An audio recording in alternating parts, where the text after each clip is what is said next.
this evening. I want to thank the elders for the opportunity and Jeremy for setting this up. We've been friends of Jeremy and Carla for quite a while. My wife couldn't be with me. She has strained a hip and was somewhat immobile. So she's at home, but hopefully you'll get to meet her sometime in the future. It is great to be here. You know, I've never driven up this part of North Georgia, and what wonderful country. I told Jeremy when we were after the meeting in his office, I said, man, this is like the Garden of Eden here, you know. This is just beautiful up here, and to have a family of God here this size in this part of the world is just absolutely wonderful. And I thank you all so much for giving me this tremendous privilege. This is what Peter said. Even though all may fall away because of you, I will never fall away. Now, you know, this is pretty brash by him, because I got to tell you, this was said in light of Jesus already saying, all of you are going to fall away. Well, Lord, I know what you said. You know, everybody's going to fall away, but not me. I thought, you know, that's pretty brash on his part. Jesus makes these words, says these words prophetically, all fall away, but does not say it pessimistically, because there's going to be a major comeback in time, and Peter was going to be one of them. Stéphane Joubert at one time was the professor of New Testament studies at the University of Pretoria in South Africa, and he tells in one of his books, he says, you know, I got a new car, and you know, that's a man's toy, you know, getting a new car. I mean, the smile on the face, just like when they were a boy when they got their bicycle, you know. And my wife came to me one Saturday and said, I have a problem, and she said, our daughter has to go get her dress from the dressmaker because she's got a Valentine's banquet coming up, and we've got her this new dress, and I've got to find somebody to go take her to the dressmaker so that she can get that final fitting and make sure that it's right. And he said, I'll do it, you know, because he said, I've got my new car, and you know, that wonderful smell. And so here we take off. He says, I'm driving my new car, and she's going to get a new dress. Could it be any happier for father and daughter on a Saturday? He said, we drove up into the driveway, and I said to her, you go in and check on your dress, because I needed important things to do, like play with my new buttons, you know, in my car. And he said, while I was doing that, a young man came up beside me. He was wearing a suit, and he said, initially, I thought he just wanted to, you know, see my new car. And I was ready to show him until I saw the gun. And he said, get out of the car. When he said, get out of the car, I thought for a second he is smaller than me and maybe I can take him. Until the two voices in the back said, you better get out of the car, and two other guys that crawled in the back. And he said, they pulled me out of the car and knelt me down, and I'm facing the house. And the guy got the gun and cocked it and put it behind my head. And one of the guys said, shoot him. And he said, I'm a child of God. He said, but I knew this was my time. He said, I just knew it. And he said, there wasn't so much fear until that one thought came through my mind. I hope my daughter doesn't come out the front door with the dress finished and see me in this situation. He said the guy didn't pull the gun.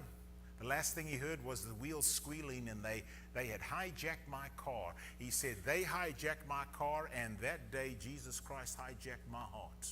He says, because I only knew him on an intellectual level.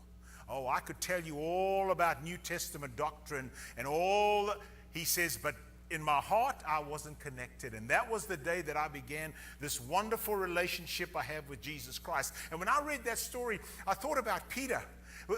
What happened to the guy the guy that said, I won't deny you. And he says, I know not the man, you know, denies him 3 times, to the guy that said these words in 1 Peter, sanctify Christ as Lord in your hearts, always being ready to make a defense or to give an answer 1 Peter 3:15. He changed. It was almost like Christ finally hijacked his heart, and he was fully committed to him. And when you read through verse Peter, there's a lot of different directions you can go. But I tell you what, there are some nuggets in that letter that tells you the change that came in him and what it took and then what it produced.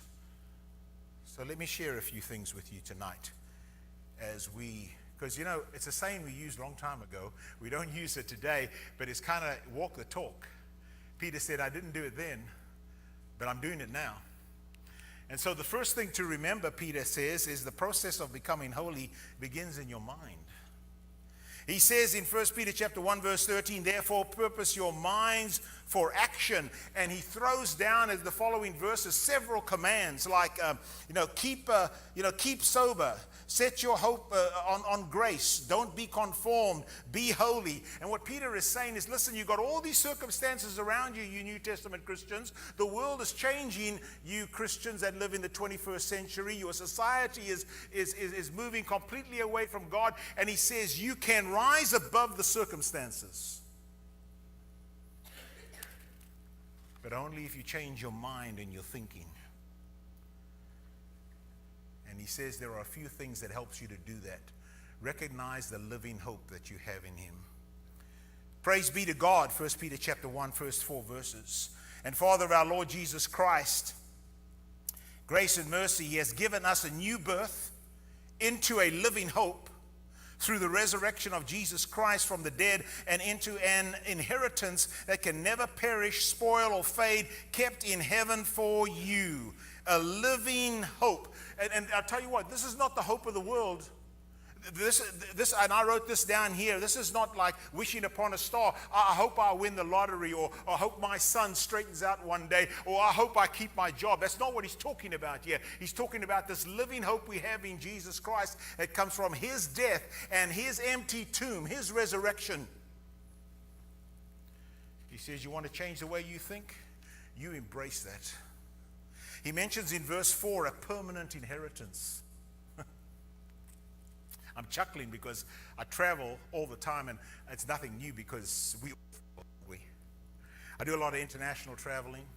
Some of it is I've traveled all day, and I get to the hotel, and as I come through the doors, as they slide open before me, I'm just thinking I'm anticipating that lovely hot shower and just to crawl into that bed, and so I go up to the desk, and for most times, what is your name? My name is Mr. Flynn. Mr. Flynn, no problem. Don't even usually ask me for my confirmation number. Here's your keys. Have a great night. Hope you rest well. But there's been a few times that I've come through those doors anticipating what I just described to you, and get to that desk, and that person hears my name and looks at the screen and still gives me a blank stare. And then I give my confirmation number, and they're still, it's not here, Mr. Flynn. Now I know what's going to happen. They're probably going to say, well, we're full, but we've got you booked down some sort of dive 2 blocks down the road, Now, let me just caution us here. This is a perfect time to show that you are a child of God. How are you going to react? What are you going to say? And I've thought about that, and I've acted on that. No, now's not the time to blow up in front of this person who's probably so tired, worked all day, and now you're going to tell her no, or tell him no. The reason I bring all this up is this will never happen to our resurrection in glory, because you see, our resurrection was purchased by Jesus Christ, and our confirmation was made by the resurrection of Jesus Christ. And there will be no celestial receptionist when we approach that'll say, oh, by the way, could you tell me your name again? And Peter says, I have this permanent inheritance, and I have this living hope, and that's why I live the way that I live now. I'll tell you what it motivates you to do. It produces an appetite for doing good. In 1 Peter chapter 2, verse 17, he says, show proper respect to everyone. Love the brotherhood of believers. Fear God. Honor the king. What is he telling us to do? He's telling us to be model citizens, not social rebels and misfits. What was going around at that day and time was what was the talk, where these Christians, they have this king, and you know what I think they want to do? I think they want to overthrow our king, Caesar, and what they want to do is cause this rebellion, and which is not true. And he says, by being a model citizen, literally the translation is you muzzle them. You stop them from talking like that by the way that you treat them, each other, and the higher authority, as Jesus said, read unto Caesar, which is Caesar's. He says in 2:15, for such is the will of God, that by doing right you may silence the ignorance of foolish men. Doing good. A church makes a great impact in a community when we do good, when we see a need in a community and we meet that need, whether there's been a storm come through, or whether a family has lost their home through a fire, or whether parents have been killed and there's orphans just there by themselves. You do tremendous good, but that also provides you an opportunity to also share Jesus Christ. But just the fact that you do good gives you a good name in the community, and it's important. One of the things that we do in Africa, and my wife and I work in Africa the last 10 years, and one of the things that we do that makes the impact for us in Africa is to drill water wells. You see, this particular place right here, we're just about to do a well, because you see, these girls have to walk. They got to walk 3 miles to go get water every day. That takes 4 hours to get all their water, which means they don't get to go to school anymore. So they get their education taken away because they have to spend their lives getting water. And look at the water that they're going to get. 3 hours round trip to go get water like that. That's why the life expectancy is 37 years, roughly about that, because of all the waterborne diseases. That's a dry riverbed, and that's animal feces. You see those little pieces all around there? So what we do is we will come in there, and we'll plant a church, and then we will bring water. And we bring clean water. And anybody can use that water. And we'll bring in a team to teach drip irrigation. And they will then grow their fresh vegetables. And you know what? We grow the fresh vegetables on the church property because we have people from the community that we will invite. They don't have water. Come and grow vegetables with us. And you got a brother and sister, and you got the neighbor, and they planting cabbage together, planting tomatoes. And then they start talking about all kinds of things, even heavenly things. Things change. Doing good. And every day that pump pumps water, and it will every day because it's a hand pump, it doesn't rely on power, there are opportunities to share the good news of Jesus Christ.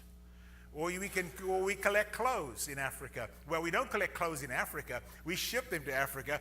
But I have found a country called the United States that has all kinds of clothes.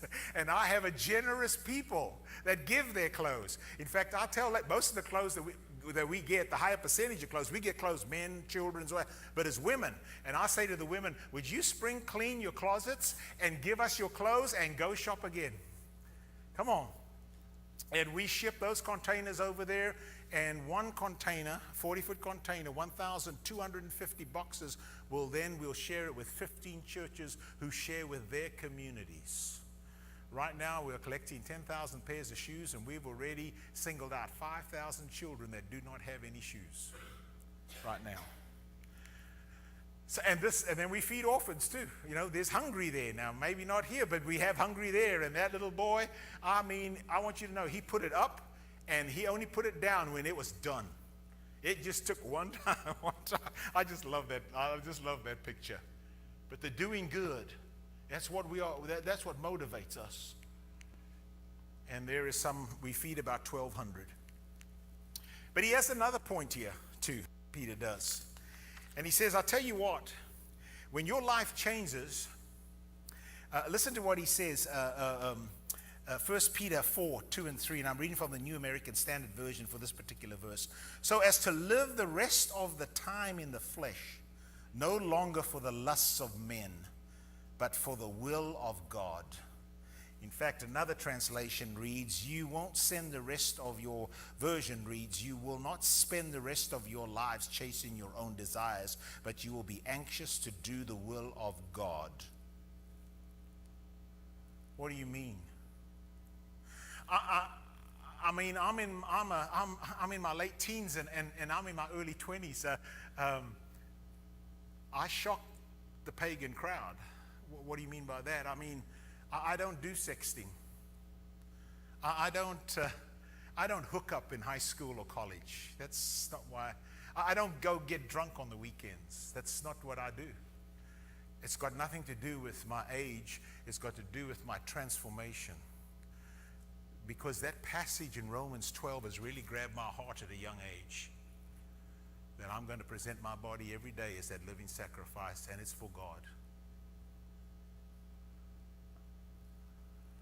You know, this guy right here on the right is a young man that came to Heritage Christian University, used to be International Bible College. And Haley came over here, and I love him and the stories about the other guy, but I just got to tell you, this is some of the people we're working with. He came over here for 6 years. And his father said to him, you got to come back. You're not going to stay in the States. You got to come back. And he kept that promise. And he lived with us for part of the time because he got a degree at Heritage, and then he got a secular degree in computer science from University of North Alabama. And he stayed with us. He was here 6 years, and there was all kinds of young ladies that wanted to date him. And he said, no. He said, I'm going home. So I need to marry somebody in Africa. And he did, and he found an awesome wife. My point is that during our relationship here, I said, Haley, when you get back, let's partner together. And so we partner together. And one of the things that we do is drilling those water wells. He plants churches too, but we do the water wells. And so I said, find a guy that we can rely on, because it's $6,000 to do a well. And so you need to find somebody that's going to be honest and truthful. And we have done 65 wells. So he finds this guy 7 years ago, Christopher, who's standing next to him there. And Christopher says, let me tell you, I'm not interested in religion. I like to live my life. And what he meant is, I like on the weekends, if I want to have my beers, I want my beers. And if I want to go to the nightclub, I'll go. But he said, I love what you guys are doing, and I will help you. And we knew he was real. All the feedback we got is this guy knows his stuff when it comes to drilling wells.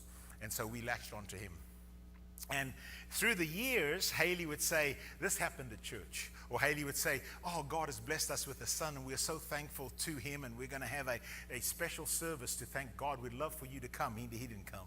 But Haley would just mention different things,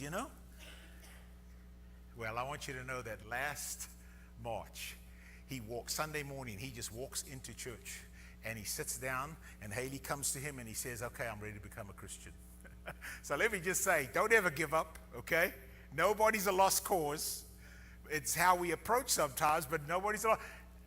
And now he was baptized that day, and we had a team from Jackson Christian, and the president of Jackson Christian immersed him into Christ. And you talk about shocking his world. Those guys at the nightclub, and those guys, no, I don't do that anymore. What's happened to you? I mean, they were just blown away because he was the one guy that preached, I don't want anything to do with religion, And it changed. And can you imagine this guy that denies Jesus Christ 3 times, and now he is turned around and the proclaiming that he's doing? That's what God does to us, transforms us, no matter where we are. Don't ever think that you are too far from God that he can't reach you. That's an impossibility if you are willing to come to him. I think our challenge must be that we don't live BC, which is before Christ. We live AD. That's after Christ. That's who the people we are. One final thought, and that is that you are in good hands. He says in 1 Peter chapter 5, verse 6 and 7, so humble yourselves under the mighty power of God, and at the right time he will lift you up in honor. Give all your worries and cares to God, for He cares about you. He cares about you. So it makes me chuckle. So this is my youngest son, Landon. This was taken several years ago. Landon's married now. But I have a friend that has a wildlife park. You can look it up online. It's Antelope Park. And he raises lions amongst many other things and puts them back into the wild. And so Landon spent a summer with him. And of course, my wife was very nervous, you know. I mean, she grew up in North Alabama, you know, baby deer and possum, you know, I didn't grow up that way. So I wanted him to interact with the wildlife of Africa. And I said, he'll be all right. So he was working with young lions like that go on walks. And he told me one day, he says, you know, those lions right there, you know, they're about 7 months, 6 months old, you know. And he said that there was a buddy of this friend of mine, Andrew Connolly's who owns the Antelope Park. His buddy came with his Rottweiler one day. He was in the back of the Jeep. Well, the Rottweiler got out, and those lions were walking. Andrew was walking with them. And there was about 4 lions. And when that Rottweiler approached those lions ran up to him. And they still act like kittens. They weren't trying to eat him, but they were just knocking him, playing with him like a toy. They'd knock him to one line, and the other line would knock the Rottweiler to another. Yeah, bad Rottweiler, isn't it? Landon said, finally, I had to go pick the Rottweiler up, you know, to stop it from being injured. Well, one day they were moving fully grown lions out of a cage into another cage. And so they darted this fully grown lion, about 300 pounds. And so Landon and 2 of the workers went in the cage. And as they got into the cage, the lion got up. And Landon said, I just froze. I couldn't do a thing. And the lion took like a step and then fell down. I guess it took a while for for it to react. And so when I came to pick up Landon told me the story. One of the workers said, Oh, Mr. Flynn, we would have never let anything happen to Landon. We would have, yeah, right. Never. I don't know if he was really in good hands. But I tell you what, it doesn't matter what happens to us in this life or how long our journey is. When we give our lives to Jesus Christ, we are absolutely safe in His arms. We have a security and assurance. You know, I just finished writing a blog, and I titled it Home Away from Home. And I said, I love living here. I wished I had written it after I came to LJ. But I talked about the different places in the world that I've gone and experiences I've had. And I said, you know, I love living on earth. But it's just my home away from home. One final story and I will end it. I want you just to get to know this couple a little bit. This is the Vimbers. And I told the elders when I met with them this afternoon that this guy right here was a successful businessman, and he had a lot of buses, and he sold them so he could come to International Bible College. He had seen this paper, World Evangelist, and he wanted, and was advertising International Bible College, now Heritage Christian. And he said, I said to Austin, well, I mean, you sold your buses, you know? He said, what I did with is I went to my wife, Miriam, and I said, Miriam, I've left enough money for you and the kids. I bought a round trip ticket, and I'm going to go to IBC for a year. I've paid for that, and I believe God will take care of us after that. And God did, and he came home, and he planted a church in a high-density area of about 1.6 million.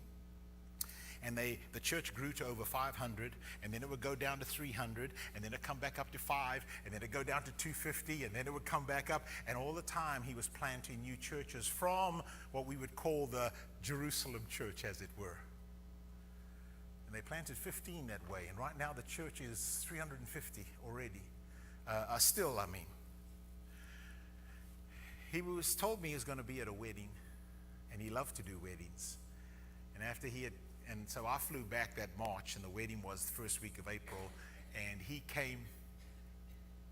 went and did the wedding. They were at the reception, and he asked a song to be sung in Zulu, their native language, that talks about how the couple must give their lives to God and make sure God is in their journey. And when they finished singing the song, he sat down, and he put his head on a brother's shoulder, and he passed away. And so I flew back for the funeral. There was over 3,000 at his funeral. I think it's probably the biggest funeral I've ever been to for a minister of the Churches of Christ. And at that funeral, when I'd finished speaking, they said, we're going to let everybody come forward and we'll open up the casket and you can look, but you can't stay because there's so many. 50 miles out of town, we're going to bury the body. By the way, the procession was 2 miles long, buses and cars going out there. And so as they started coming up, about 20 men got up and stood behind me. I wasn't expecting this. And they started singing. And I mean, they didn't stop. They went from one song to the other. They didn't even take a break. For 45 minutes, I told my wife, I said I could have stood there the whole day because they were right behind me, that tenor, that bass, that passion, you know.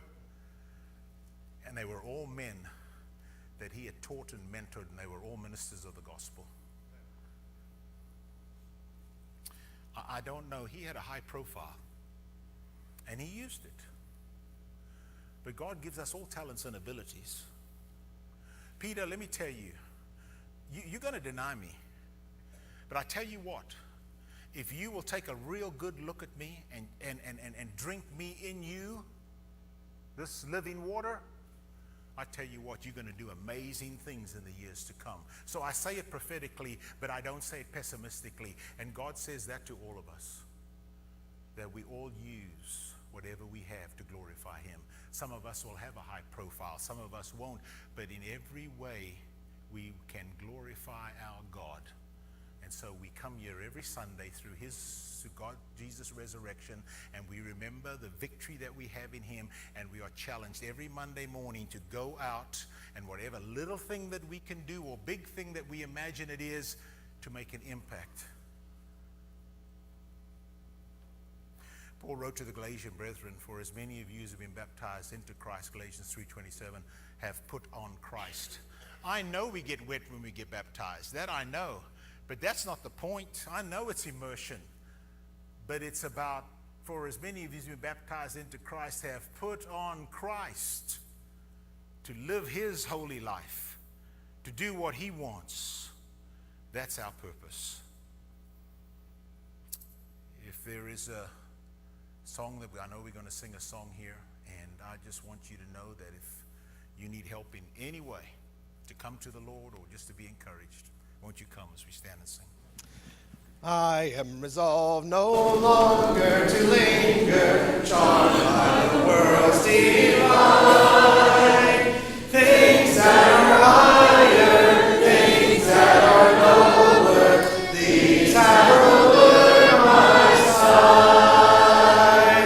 I will hasten to him, hasten so glad and free.